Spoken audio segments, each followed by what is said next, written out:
নমস্কার, আমি এখন দাঁড়িয়ে আছি হাওড়া স্টেশনে। আজকে হচ্ছে 15ই জুলাই বুধবার।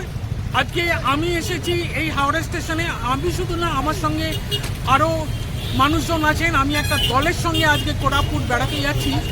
আমরা কোরাপুটে আগামী 3 দিন থাকবো এবং সেখানকার কোরাপুট, দেওমালি এবং সেখানকার আশেপাশে বিভিন্ন দর্শনীয় জায়গাগুলো দেখবো এবং তার ছবি আপনাদের দেখানোর চেষ্টা করব। এখন ঘড়িতে প্রায় 9টা 7 মিনিট। টেম্পারেচার দেখাচ্ছে 30 ডিগ্রি সেলসিয়াস, কিন্তু যেহেতু একটু আগে বৃষ্টি হয়েছে তাই খুব গরম লাগছে, প্রচণ্ড ঘাম হচ্ছে। আপনারা জানেন যে কোরাপুটে যাওয়ার গাড়ি হাওড়া থেকে একটাই আছে, সেটা হলো হাওড়া থেকে 10টা বেজে 10 মিনিটে সমলেশ্বরী এক্সপ্রেস, যেটা হাওড়া থেকে ছেড়ে আজকে রাত্রি 10টা 10 আছে। আজকে হচ্ছে 15ই জুলাই 2026 বুধবার। আজকে রাত্রি 10টা 10 মিনিটে ট্রেনটি হাওড়া থেকে ছেড়ে আগামীকাল সন্ধ্যায় 7টা 15 মিনিটে কোরাপুটে পৌঁছানোর কথা। তো এবার ট্রেনটা একটু লেট করে, যাই হোক। আর 19 নম্বর প্ল্যাটফর্ম থেকে ছাড়ে।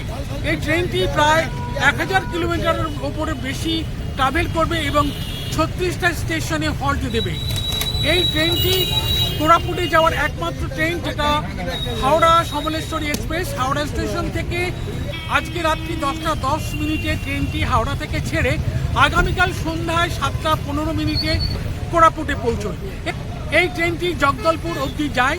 কোরাপুটের পরে একটা স্টেশন আছে যেটা জয়পুর, তারপরে হচ্ছে জগদলপুর। আমার বন্ধুরা সব স্টেশনে ওয়েট করছে। খুব সম্ভবত 19 নম্বর প্ল্যাটফর্ম থেকে ট্রেনটি ছাড়বে যতটুকু জানি। তো আমি এখন সেই 19 নম্বর প্ল্যাটফর্মে যাব এবং বন্ধুদের সঙ্গে মিট করব।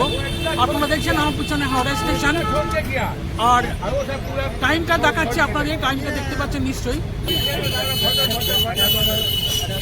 তো চলুন বন্ধুরা, স্টেশনের দিকে যাওয়া যাক।